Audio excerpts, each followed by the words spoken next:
এক ধাক্কা অর্ধ বলে বাংলায় সরকার করার ডাক নাড্ডার, শোনালেন মোদি প্যাকেজ। 2021 বাংলায় সরকার করার স্বপ্ন সফল হয়নি। বিধানসভা ভোটে 200 পার করার কথা বলেও 77-এ থেমে গিয়েছিল বিজেপি প্রাপ্ত আসন। তাতে ভেঙে না পড়ে 2026 বাংলায় সরকার করার ডাক দিলেন বিজেপি সভাপতি জেপি নাড্ডা। রবিবার পূর্ব মেদিনীপুরের রামনগরের জনসভায় নাড্ডা পশ্চিমবঙ্গে সরকার করার ডাক দিয়ে বলেন, এক ধাক্কা অর্ধ। তাৎপর্যপূর্ণ হল, তৃণমূলকে হটানোর ডাক দিতে গিয়ে বাংলার শাসক দলের বিরুদ্ধে দুর্নীতি অপশাসনের চার্জশিট পেশ করার পাশাপাশি নাড্ডা এ রাজ্যের জন্য মোদি প্যাকেজ তুলে ধরেন শ্রোতাদের সামনে। বলেন, সবকা সাথ সবকা বিকাশ স্লোগান থেকে নরেন্দ্র মোদীর সরকার বিচ্যুত হয় না। বাংলার প্রতি প্রধানমন্ত্রী নরেন্দ্র মোদীর দরদ, ভালোবাসার অনেক দৃষ্টান্ত আছে। নাড্ডা একে একে বলেন, এবারের বাজেটে কলকাতা মেট্রোর জন্য 1000 কোটি টাকা বরাদ্দ করেছে মোদীজির সরকার। চিত্তরঞ্জন ক্যান্সার হাসপাতাল ও সত্যজিৎ রায় ফিল্ম ইনস্টিটিউটের জন্য বরাদ্দ হয়েছে যথাক্রমে 15 কোটি ও 63 কোটি টাকা। আইএসআই পেয়েছে 23 কোটি টাকা। নাড্ডা বলেন, মোদীজির বাংলার প্রতি দরদ, ভালোবাসার আরও এক দৃষ্টান্ত এ রাজ্যের মানুষ গত 30 ডিসেম্বর প্রত্যক্ষ করেছে। মায়ের শেষকৃত্য অনুষ্ঠান সেরে প্রধানমন্ত্রী বাংলার রেল প্রকল্প উদ্বোধনের অনুষ্ঠানে অংশ নিয়েছেন।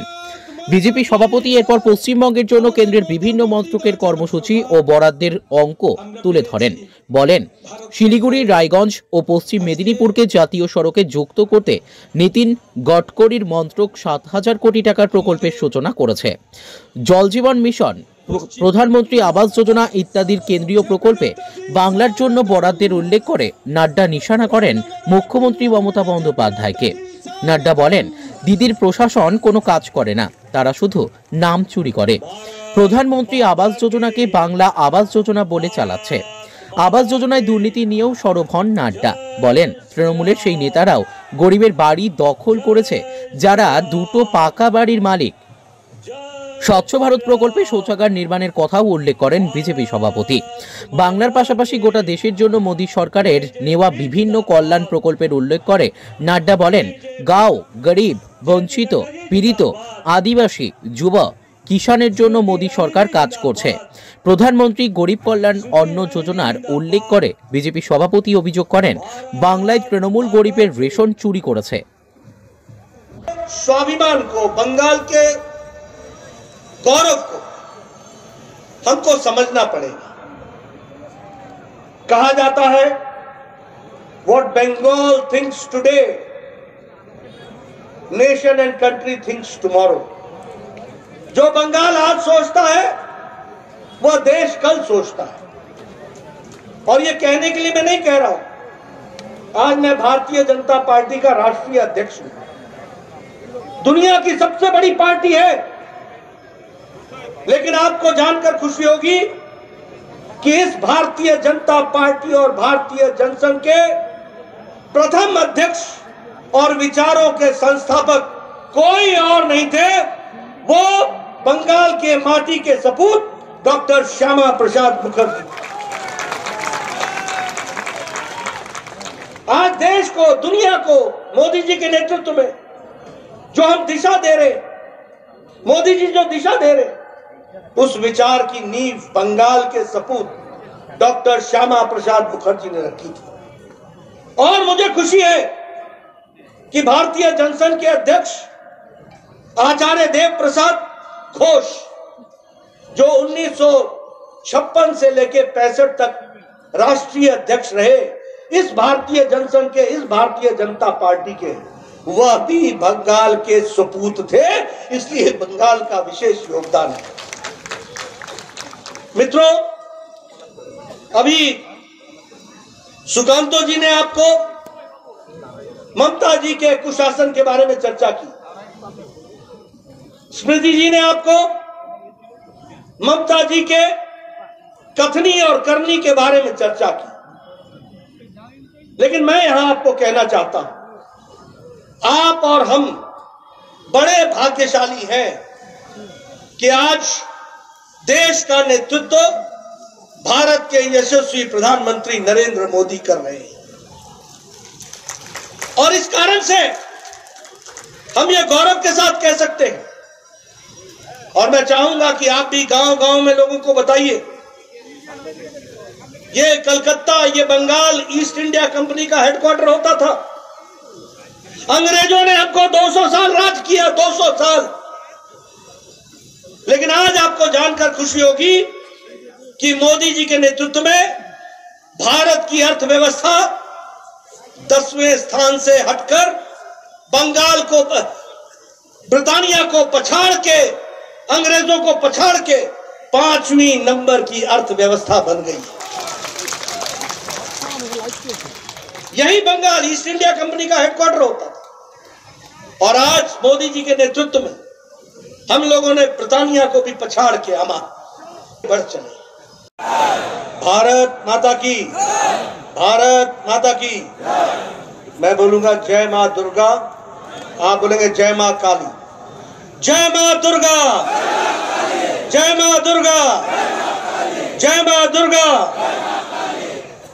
आज के इस विशाल जनसभा में मंच पर उपस्थित हमारे भारतीय जनता पार्टी के बहुत ही जुझारू, कर्मठ और संवेदनशील प्रदेश अध्यक्ष श्री सुकांत मजूमदार जी, हमारी भारत सरकार में मंत्री और हमारी बहन जिनके साथ मुझे लंबे समय मंत्री के रूप में भी और पार्टी के रूप में भी काम करने का मौका मिला, ऐसी हमारी बहन स्मृति ईरानी जी, हमारे वरिष्ठ सहयोगी जिनके साथ मैंने युवा काल से काम किया और यहाँ के प्रदेश के प्रभारी श्री मंगल पांडे जी, हमारे सांसद और प्रदेश महामंत्री ज्योतिर्मय महतो जी, हमारे संगठन मंत्री अमिताभ चक्रवर्ती जी, श्रीमती सुमिता सिन्हा जी, श्री रविंद्रनाथ जी, अरुण कुमार जी, तापसी मंडल जी और सुदाम पंडित जी, सम्मानित मंच और इतनी बड़ी संख्या में एकत्र आए देवी और सज्जनों, मेरे युवा साथी और प्रिंट मीडिया और इलेक्ट्रॉनिक मीडिया के मेरे साथी, आज मुझे यहां इस पवित्र तपोस्थली और जिसे हम कहते हैं कि शक्तिपीठों का प्रदेश, ऐसे प्रदेश में मुझे आने का सौभाग्य मिला है और दक्षिणेश्वर से लेके तारापीठ तक सभी शक्तिपीठों से जो प्रेरणा मिलती है, उस प्रेरणा के साथ नमन करते हुए मैं अपनी बात को प्रारंभ करता हूं। मित्रों, हम सब लोग अभी स्मृति जी को सुन रहे थे, सुकांत दा को सुन रहे थे। आप लोगों को मेरे हिंदी में बोलने में थोड़ी तकलीफ होगी, लेकिन फिर भी धैर्य पूर्वक सुनेंगे तो मुझे लगता है कि आने वाले समय में बंगाल में भारतीय जनता पार्टी को आगे बढ़ाने में आप बहुत बड़ा योगदान करेंगे। 30 दिसंबर को आपको वंदे भारत की ट्रेन बंगाल को दी गई थी और वो बंगाल को ट्रेन हावड़ा से न्यू जलपाईगुड़ी के लिए दी गई थी। 30 दिसंबर को 7,800 करोड़ रुपए का फाउंडेशन स्टोन प्रधानमंत्री जी ने विभिन्न प्रोजेक्टों के बारे में रखा था। 30 दिसंबर को मल्टीपल सीवेज के लिए 2,550 करोड़ रुपए की आवंटन किया था और 30 दिसंबर को न्यू जलपाईगुड़ी के रेलवे स्टेशन को दुनिया का आधुनिकतम रेलवे स्टेशन बनाने के लिए 350 करोड़ रुपए आवंटित किया। और उसी तरीके से हमारे चोका तारा ताला इस पर्पल लाइन के लिए मेट्रो में आदरणीय प्रधानमंत्री जी ने 2,475 करोड़ रुपए खर्च किए थे और उसका उद्घाटन किया था। और उसी तरीके से श्यामा प्रसाद मुखर्जी के नेशनल इंस्टीट्यूट और वाटर सैनिटेशन के लिए 100 करोड़ रुपए दिए थे। सीवेज प्लांट के लिए 990 करोड़ रुपए दिए थे। मैं ये आंकड़े रख रहा हूं, मैं मीडिया वालों को कहूंगा मेरे आंकड़ों को चेक कर लेना। कोई 990 करोड़, कोई 2,245 करोड़, कोई 3,000 करोड़। ये बंगाल की धरती को विकास करने के लिए आधे काम मोदी जी का पूरी की पूरी ताकत लगी है। लेकिन जब हम बात करते हैं प्रधानमंत्री आवास योजना की, तो हमने 4 करोड़ यहां पर सैंक्शन किए, और जिसमें से नहीं 3 करोड़ 60 लाख आवास योजना बने सारे देश में, और उसमें से 52,50,000 घर यहां बने।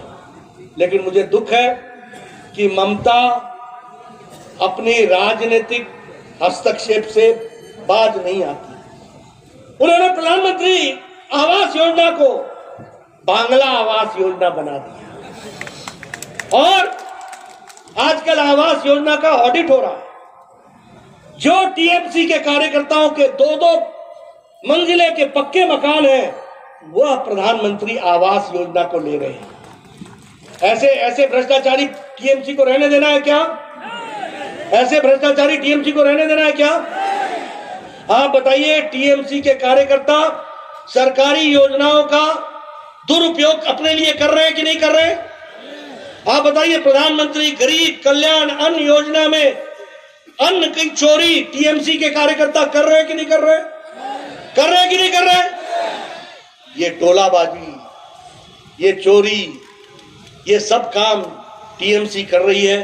कि आज भारत दवाई बनाने में दुनिया की फार्मेसी बन गया है, और दुनिया को सबसे सस्ती और असरदार दवाई भारत दुनिया को दे रहा है। यह भी हमको समझना चाहिए। आज आप सब लोग बचपन में सुनते होंगे कि जापान कार बनाता था, गाड़ियां बनाता था, और जापान कहते थे टोयोटा बनाता है, डैटसन बनाता है, जापान का मुकाबला कोई नहीं। लेकिन आपको मैं बताना चाहता हूं कि मोदी जी के नेतृत्व में ऑटोमोबाइल में, गाड़ियां बनाने में भारत जापान को पछाड़कर तीसरे नंबर की ऑटोमोबाइल इंडस्ट्री बन गया, और हमारे आगे अब सिर्फ 2 रह गए, चाइना और अमेरिका। और समय आते आते हम आगे बढ़ेंगे, ये हमको ध्यान रखना चाहिए। मैं आपके साथ बताना चाहता हूं, आपके पास मोबाइल है। 2014 में यह मोबाइल 92% विदेश में बनता था और चीन में बनता था। और आपको मालूम है कि चीन का मोबाइल कैसे हाथ में फट जाता था? याद है आपको? याद है कि नहीं है? आज भारत 97% मोबाइल भारत बना रहा है मोदी जी के नेतृत्व में, वो भी हमको ध्यान रखना। ये जो एप्पल है, ये एप्पल को ध्यान से देखना। जो नया एप्पल आया है उसमें लिखा है मेड इन इंडिया। ये बदलता भारत है। लेकिन मैं ममता दीदी को दृष्टि कैसे दे दूं? मैं उनको दिशा कैसे दे दूं? इन कांग्रेसी भाइयों को अच्छी बात कैसे समझा दूं, जिन्होंने नहीं समझने का तय कर रखा है, जो छोटी राजनीति के कारण विकास के काम को रोकने का प्रयास करते हैं। मैं यहां आपसे चर्चा करना चाहता हूं। आप सब लोग कोरोना के बाद बड़े नजदीक बैठे हैं, और किसी ने भी मास्क नहीं लगाया है, किसी ने भी मास्क नहीं लगाया है। और आपको मालूम है ना कि अमेरिका का राष्ट्रपति जो बाइडेन अभी भी मास्क लगा के घूमते हैं, और आप बिना मास्क के नजदीक बैठे हैं।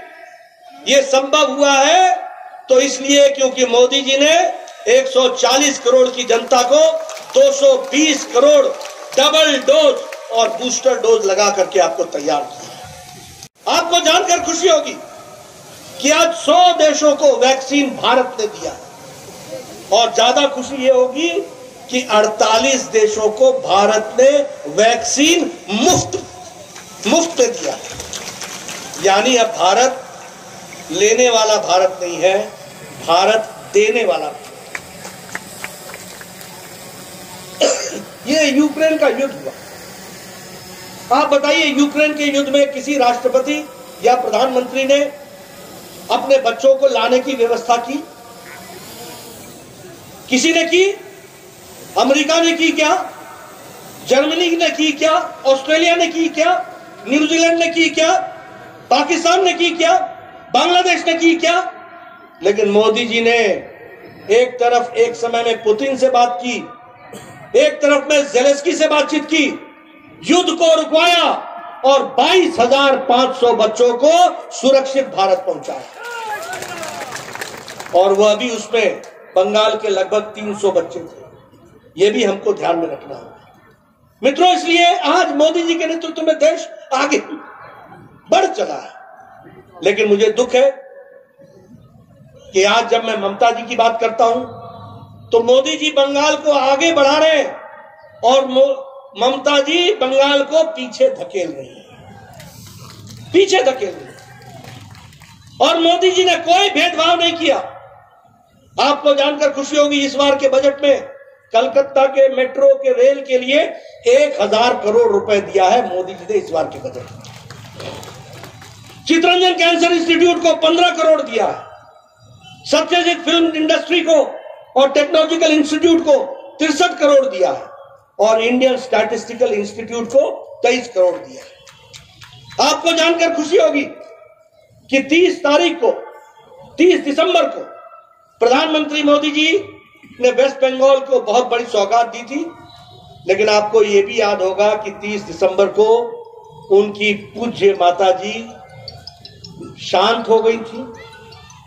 आदरणीय प्रधानमंत्री जी ने अपनी पारिवारिक जिम्मेवारी को निभाया, माता के अंतिम दर्शन किए, माता का अंतिम संस्कार किया। लेकिन वह संस्कार करने के बाद भारत के यशस्वी प्रधानमंत्री मां भारती की सेवा में 1 घंटे बाद फिर से लग गए। ये भी हमको समझना है। भारत में यहां 74 लाख इज्जत घर बने हैं, यानी बहनें 74 लाख अपने दैनिक जीवन के लिए खुले में शौच जाती थी। क्या बंगाल था? लेकिन मोदी जी ने उनको इज्जत देने का काम किया। और इसीलिए हम कह सकते हैं गांव, गरीब, वंचित, पीड़ित, शोषित, दलित, किसान, युवा, इन सबको, हमारे आदिवासी भाई, हमारे ट्राइबल भाई, हमारे दलित भाई, इनको ताकत देने का काम किया है तो मोदी जी ने किया। लेकिन अगर मैं ममता जी की बात करूं तो ममता जी टीएमसी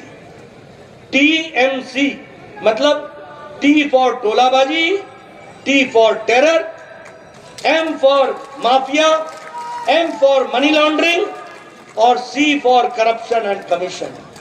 यह है टीएमसी, टोलाबाजी, माफिया, मनी लॉन्ड्रिंग और कमीशन और करप्शन।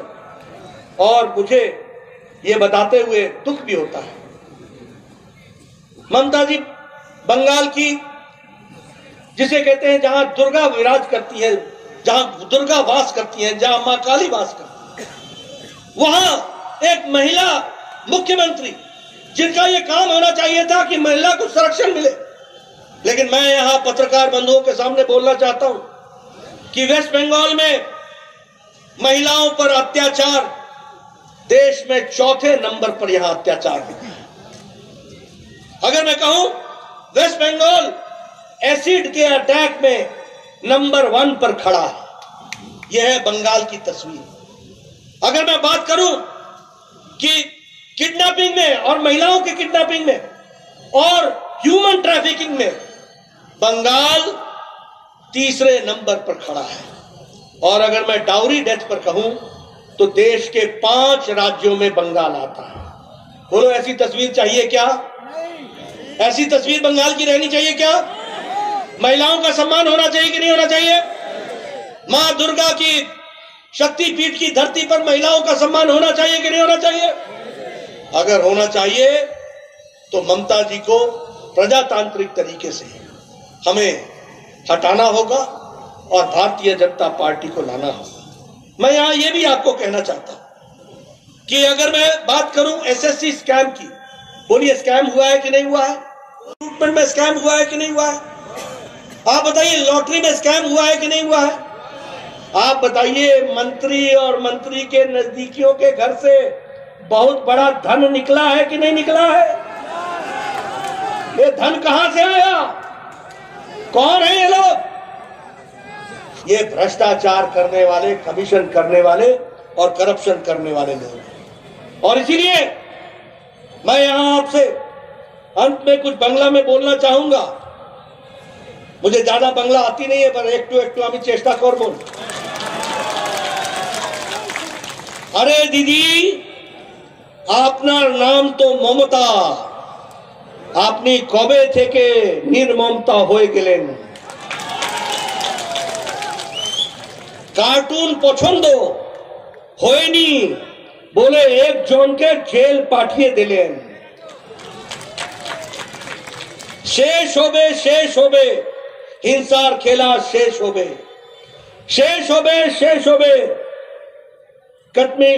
कट कमीशन खेला, शेष होबे तोलाबाजीर खेला, शेष होबे सिंडिकेटर खेला, शेष होबे टीएमसीर खेला, शेष होबे दीदी खेला, शेष होबे। मा माटी मानुष एर मिथे सरकार और नहीं दरकार। चाकरी बिक्री कोटि कोटि लूट करेছে हवाई चोटी। गेरुआ झोर आसेছে टेरे, भाग तृणमूल बांग्ला छेड़े। मित्रों, दीदी ने कहा था कि मैं फैक्ट्री लगाऊंगी 6 महीने में। कहा था कि नहीं कहा? मैं कहूंगा दीदी বলায় ক্ষমতায় এসে 6 মাসে শিল্প করবেন, কিন্তু কি হলো দিদি? কোথায় আপনার প্রমিস? দূরবীন দিয়েও বাংলায় শিল্প খুঁজে পাওয়া যায় না। কদিন আগে ই প্রমিস দিয়েছিল, কিন্তু দিদি বাংলার মানুষকে দেওয়া প্রমিস রাখতে পারি না। প্রায় বলে এগিয়ে বাংলা, দিদি ঠিক বলে, অত্যাচারে এগিয়ে বাংলা, অপশাসনে এগিয়ে বাংলা, খুনের রাজনীতিতে এগিয়ে বাংলা, দুর্নীতিতে এগিয়ে বাংলা। চলুন সবাই মিলকে সংকল্প নি, বাংলায় তৃণমূলের অত্যাচার और नहीं, দুর্নীতি और नहीं, हिंसा और नहीं। এবার সুশাসন, এবার বিজেপি। कोयला चोर, कोयला पाचार, गोरु पाचार, कोयला पाचार, गोरु पाचार, कोषागार फाका। खुजे देखो टालिर चाले, लुकिए जानोतार टाका। मित्रों, ये भ्रष्टाचार के प्रतिरूप है। टोलाबाजी, भ्रष्टाचार, कमीशनबाजी, टेरर, महिला का अपमान, ये सब टीएमसी के कार्यकर्ताओं का रंग है। और इसलिए मैं आपको ये निवेदन करने आया हूं कि आप आगे चलकर बंगाल को ममता जी और टीएमसी से बचाइए। मोदी जी के नेतृत्व में बंगाल को आगे बढ़ाने का काम कीजिए और देश के साथ मिलकर बंगाल को भी आगे ले जाइए। इन्हीं शब्दों के साथ जय भारत, जय पश्चिम बंगाल। सुदाम पंडित महाशय के धन्यवाद। भारत माता की। আজকে আমাদের সর্বভারতীয় সভাপতি জেপি নাড্ডা জি এসেছেন, তাই আমি জ্যোতির্ময় দাদাকে বললাম আজকে গর্জিত হব না, গর্বিত হব। এই জনসম্পর্কে জনসংকল্প নেওয়ার জন্য আমাদের সভাপতি জি এসেছেন। আজ জেপি নাড্ডা জিকে এই রামনগরের পুণ্যভূমিতে স্বাগত জানাই। আর রাম রাজ্যের সংকল্প, স্বপ্নটা কি, ওই স্বপ্নটা, ওই সংকল্পটা জানানোর জন্য জেপি নাড্ডাজি এসেছেন। নাড্ডাজি বাংলার এক এক কর্মীর অবধিকে আপনাদেরকে জানাতে চাই কি বাংলায় আজকে আমাদের বিজেপির কর্মী রাম নামটা বলতে পারবে না, ক্ষমতা থাকবে না।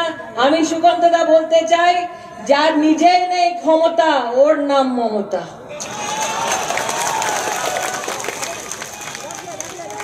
এক্ষুনি সুকান্তদা বলছিলেন কি ভাইপোর বাড়িতে এমনি এমনি লোক যে আমাদের অ্যানথেমটাও গান গেতে পারে না, আর কত পড়াশোনা হয়েছে ওটা আপনি আজকে দেখতে পাচ্ছেন। কিন্তু মায়ের স্তুতি করার জন্যে পড়াশোনা চাই না, মায়ের স্তুতি করার জন্যে মনে ভাবনা হওয়া উচিত। আর ওই মনে ভাবনা নেই, ভাইপোর নেই, দিদির নেই, এটা বাংলার এক একটি মানুষ জানে। যদি ভাবনা মনে থাকতো তাহলে বাংলার মহিলাটা ধর্ষিত হতো না। যদি ভাবনা বাংলার লোকের জন্য থাকতো তবে আবাস যোজনায় লুট হতো না। যদি দিদি সত্যি বাংলার দিদি হতেন তবে উনি কাটমানি নিতেন না। তাই আজকে এই রামনগরের পুণ্যভূমিতে আমরা সবাই স্বাগত জানাই জেপি নাড্ডাজিকে। আর জেপি নাড্ডাজিকে আমি বক্তব্য জানানোর জন্য স্বাগত করি। আপনাকে নিবেদন জানাই, বলো ভারত মাতা কি। না ভাই, আমাদের সর্বভারতীয় সভাপতি এসেছেন। আমরা সর্বভারতীয় সভাপতিকে জানাতে চাই কে কাঠি লোকসভা ক্ষেত্রের এক একটি কর্মীর খুব গর্বিত হয়েছে, আনন্দিত হয়েছে কি আমাদের সর্বভারতীয় সভাপতি এসেছেন। তাই সবাই হাত উঁচু করে জোরে বলুন, ভারত মাতা কি, ভারত মাতা কি, ভারত মাতা কি। জেপি নাড্ডা জিন্দাবাদ, জেপি নাড্ডা জিন্দাবাদ, জেপি নাড্ডা জিন্দাবাদ, নরেন্দ্র মোদী জিন্দাবাদ।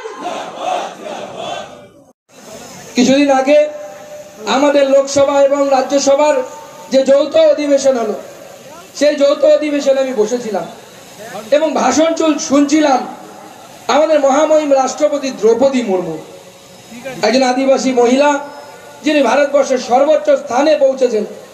আর তার ভাষণ যখন শুনছিলাম তখন আপনাদের জেলার কথা মনে পড়ে গেছিল। জানেন কেন? এই জেলাতে একজন মন্ত্রী আছে, তার নাম হচ্ছে অখিল। অখিল কি বিড়ি না গিরি? অখিল গিরি। তার কথাবার্তার কি ছিরি। আমাদের মহামহিম রাষ্ট্রপতি স্বাধীনতার ৭৫ বছর পর যে সমাজ থেকে কেউ প্রতিনিধিত্ব পায়নি রাষ্ট্রপতির পদে, মাননীয় নরেন্দ্র মোদী আমাদের জেপি নাড্ডা সাহেব পার্টির তরফ থেকে সিদ্ধান্ত নেন যে একজন আদিবাসী ঘরের মহিলাকে সর্বোচ্চ স্থানে দেবেন। আর সেই জায়গায় তিনি পৌঁছেছেন নিজের যোগ্যতা।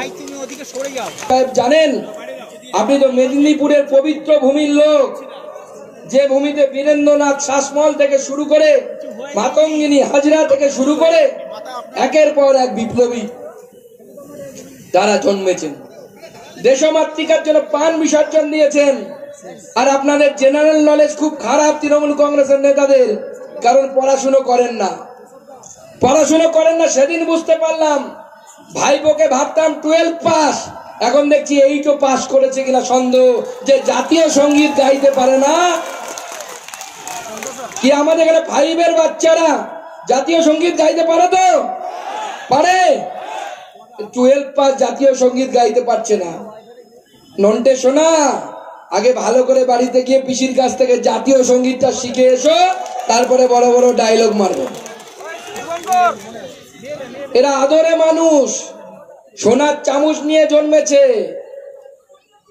বাবার নামটা দাদা জিজ্ঞেস করবেন না, এগুলো বলতে পারবো না, এগুলো আমাদের রুচিতে বাঁধে, এগুলো তৃণমূল কংগ্রেসের নেতারাই বলে দেবে। এখন দেখতে পাচ্ছেন না, আইএসএফ এর বিধায়ককে অ্যারেস্ট করেছে গুরপুরা শরীফের হাকিম সাহেবরা, তারা বলে দিচ্ছে কার কি বাবার নাম। এক সময় বলতো কাগজ দেখাবো না, এখন ডিএনএ দেখাতে হবে মনে হচ্ছে, কাগজ তো দূর চায়। এই নেতারা যারা জাতীয় সঙ্গীত গাইতে পারে না, তারা বড় বড় কথা বলছে। আর অখিল গিরি, তার তো আবার কি বললাম কি ছিরি।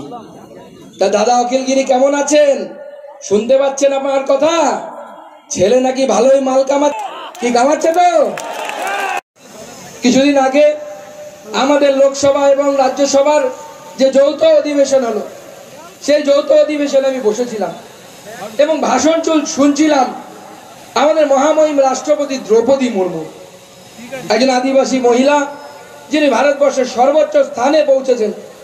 আর তার ভাষণ যখন শুনছিলাম তখন আপনাদের জেলার কথা মনে পড়ে গেছিল। জানেন কেন? এই জেলাতে একজন মন্ত্রী আছে, তার নাম হচ্ছে অখিল অখিল কি বিড়ি না গিরি?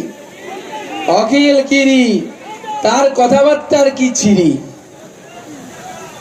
আমাদের মহামহিম রাষ্ট্রপতি স্বাধীনতার ৭৫ বছর পর যে সমাজ থেকে কেউ প্রতিনিধিত্ব পায়নি রাষ্ট্রপতির পদে, মাননীয় নরেন্দ্র মোদী আমাদের জেপি নাড্ডা সাহেব পার্টির তরফ থেকে সিদ্ধান্ত নেন যে একজন আদিবাসী ঘরের মহিলাকে সর্বোচ্চ স্থানে দেবেন, আর সেই জায়গায় তিনি পৌঁছেছেন নিজের যোগ্যতা। জানেন, আপনি তো মেদিনীপুরের পবিত্র ভূমির লোক, যে ভূমিতে বীরেন্দ্রনাথ শাসমল থেকে শুরু করে মাতঙ্গিনী হাজরা থেকে শুরু করে একের পর এক বিপ্লবী যারা জন্মেছেন, দেশমাতৃকার জন্য প্রাণ বিসর্জন দিয়েছেন। আর আপনাদের জেনারেল নলেজ খুব খারাপ তৃণমূল কংগ্রেসের নেতাদের, কারণ পড়াশুনো করেন না। সেদিন বুঝতে পারলাম, ভাইপোকে ভাবতাম 12 পাস, এখন দেখছি 8ও পাস করেছে কিনা সন্দেহ, যে জাতীয় সঙ্গীত গাইতে পারে না। কি আমাদের এখানে 5-এর বাচ্চারা জাতীয় সঙ্গীত গাইতে পারে? তো পারে। 12 পাস জাতীয় সঙ্গীত গাইতে পারছে না। নন্টে শোনা, আগে ভালো করে বাড়িতে গিয়ে পিসির কাছ থেকে জাতীয় সঙ্গীতটা শিখে এসো, তারপরে বড় বড় ডায়লগ মারবে। এরা আদরে মানুষ, সোনার চামচ নিয়ে জন্মেছে। বাবার নামটা যারা জিজ্ঞেস করবেন না, এগুলো বলতে পারবো না, এগুলো আমাদের রুচিতে বাধে, এগুলো তৃণমূল কংগ্রেসের নেতারাই বলে দেবে। এখন দেখতে পাচ্ছেন না, আইএসএফ এর বিধায়ককে অ্যারেস্ট করেছে, ফুরপুরা শরীফের হাকিম সাহেবরা তারা বলে দিচ্ছে কার কি বাবার নাম। এক সময় বলতো কাগজ দেখাবো না, এখন ডিএনএ দেখাতে হবে মনে হচ্ছে, কাগজ তো দূর চায়। এই নেতারা যারা জাতীয় সঙ্গীত গাইতে পারে না, তারা বড় বড় কথা বলছে। আর অখিল গিরি, তার তো আবার কি বললাম কি ছিরি। তা দাদা অখিল গিরি কেমন আছেন? শুনতে পাচ্ছেন আপনার কথা? ছেলে নাকি ভালোই মাল কামাচ্ছে, কি কামাচ্ছে তো দিচ্ছে নাকি? আরে দাদা, অত লুকোচুরির কি দরকার? বাড়ির সামনে বড় করে পোস্টার টাঙান, math honours 30,000, geography honours 50,000, chemistry honours 30,000, arts pass 20,000, science pass 25,000। Card বিলি করুন। ভাবা যায় এমন কোন জিনিস নয় যে এরা বিক্রি করছে না। আজকে এই স্বাধীনতা সংগ্রামীদের ভূমি, সেইখানে বিধায়ক আমাদের পটাশপুর উত্তম বারিক নতুন নাকি একটা সিন্ডিকেট চালাচ্ছে। কিসের সিন্ডিকেট জানেন? উত্তম বারিক দাদা সিন্ডিকেটটা সাবধানে চালান। দুয়ারে সরকারের মতো কোন সময় দুয়ারে সিবিআই, দুয়ারে ইডি চলে আসবে বুঝতে পারবেন না, তখন কেষ্টদার মতো বেলুন ফেটে যাবে, বেলুন চুপসে যাবে। আজকে মুখ্যমন্ত্রী সাগরেদের অবস্থা দেখুন। আমাদের মদন দা চেনেন তো? হ্যাঁ, দিদিমণির খুব কাছের লোক। মদ অন দা, 7টা বাজলেই অন হয়ে যায় মদন দা। সেই মদন দা এবং তৃণমূলের আদর্শ ব্যক্তি। কারণ কি, যখন পেট্রোলের দাম গোটা দেশে কমলো, আমরা মুখ্যমন্ত্রীকে বলেছিলাম, মাননীয় দিদি পেট্রোলের দাম কমান। মোদিজি 10 টাকা 12 টাকা করে কমালেন, বিভিন্ন রাজ্যে আরো 10 টাকা কমে গেল, কোথাও 5 টাকা কমে গেল। দিদি পেট্রোল ডিজেলের দামের উপর থেকে শেষ কমালেন না, কমালেন কোথায়? বাংলা মদের উপর থেকে। কেন? কারণ বাংলার এখন ট্যাগ লাইন চেঞ্জ হয়ে গেছে।